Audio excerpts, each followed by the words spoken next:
Hey, merci, Darkcraft de Moon. Oui, ce serait le fun, hein? Jouer ça, j'ai une centaine de personnes là, en live, là, au lieu de 10 000. Je sais pas comment faire. C'est fou sur YouTube, là. Quand je le compare à TikTok, c'est tabarnouche, c'est deux mondes. Mais c'est ma réalité. Qu'est-ce que tu veux faire? Je suis connu comme Barabas en passion pour YouTube. On dirait bien. C'est ça qui se passe.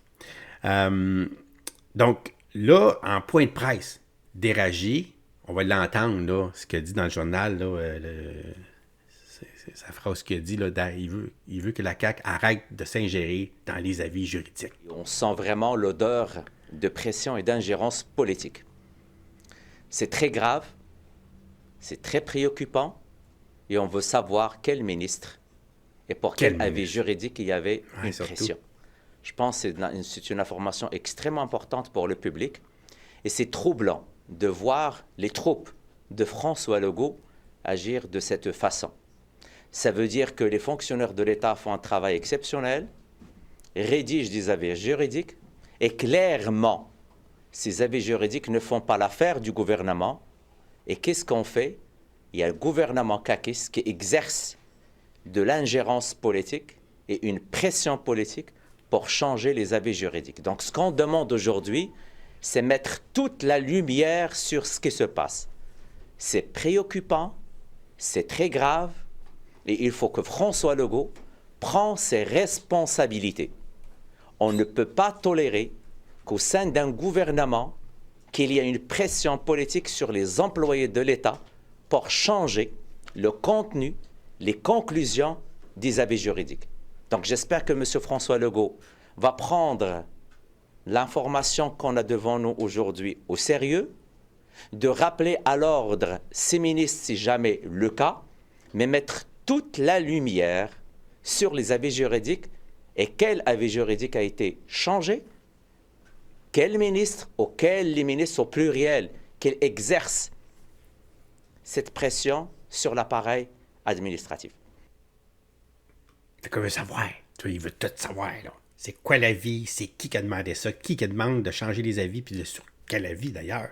D'ailleurs, ça m'intéresse aussi, là, c'est sûr. Je ne sais pas si on va savoir, par exemple. Pas sûr de ça, mais pas en tout, là. Je vais essayer d'aller plus vite, parce que ça n'a pas de bon sens. Je vais tout de suite te présenter à la place M. Clich-Rivard, parce qu'il y a M. Morin qui il venait de dire sur les pressions des ministres pour faire changer les avis. T'sais, il commente les allégations. On l'a entendu tantôt. Fait que là, je vais passer tout de suite à M. Clich-Rivard, qui demande des comptes, lui, sur les allégations d'ingérence sur les avis juridiques. Ça, c'est M. Clich-Rivard de Québec solidaire. Moi, je voulais aussi vous parler aujourd'hui d'apparence d'ingérence de la part du gouvernement sur les avis juridiques des juristes de l'État. L'article de ce matin, ça m'a beaucoup troublé. Quels avis ont été modifiés? Je pose la question. Est-ce que ça touchait les droits et libertés? Quelles conclusions cherchaient à faire modifier les ministres? On a vu le récent jugement de la Cour d'appel sur les services de garde pour les demandeurs d'asile, par exemple, qui jugeait que c'était discriminatoire. Je pose la question. Est-ce que c'est ce genre d'affaires-là où les juristes de l'État avaient donné une conclusion qui ne faisait pas l'affaire du gouvernement? Est-ce que les juristes de l'État avaient prévu la conclusion en appel et avaient soumis que ça ne serait peut-être pas une bonne idée?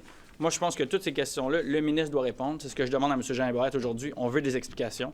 On veut savoir comment ça se fait que les ministres cherchent à influencer et à modifier des avis juridiques des juristes de l'État. C'est inacceptable. Mais ça, c'est quand même, c'est quand même spécial. Puis ça démontre, là, tu sais, on parle du quatrième pouvoir, du cinquième pouvoir, des journalistes, par exemple. Tu sais, le fait de sortir un article comme ça vient modifier l'agenda politique. À l'Assemblée nationale, là. Parce que sans cette enquête-là journalistique, dans le fond, on parle pas de ça, là. Pas à tout, là. La NEC, là, le mémo qu'il a envoyé, c'est à ces 1300 personnes, aux juristes. Là, si vous avez des pressions, là, sachez qu'ils ne peuvent rien faire contre vous autres. Là. Vous êtes indépendants.